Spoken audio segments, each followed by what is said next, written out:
জান্নাতের দরজার সামনে যাওয়ার পরে জান্নাতের দরজা খুলে দেওয়া হবে।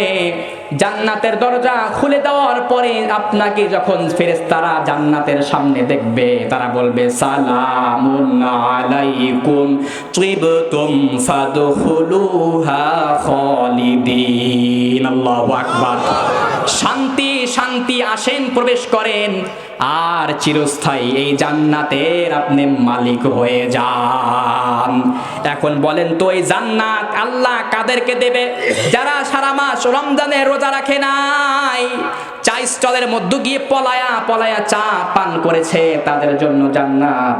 নাকি যে ব্যক্তি সারা মাস রোজা রাখলো, তারাবি আদায় করলো, তাহাজ্জুদ করলো, তার জন্য জান্নাত?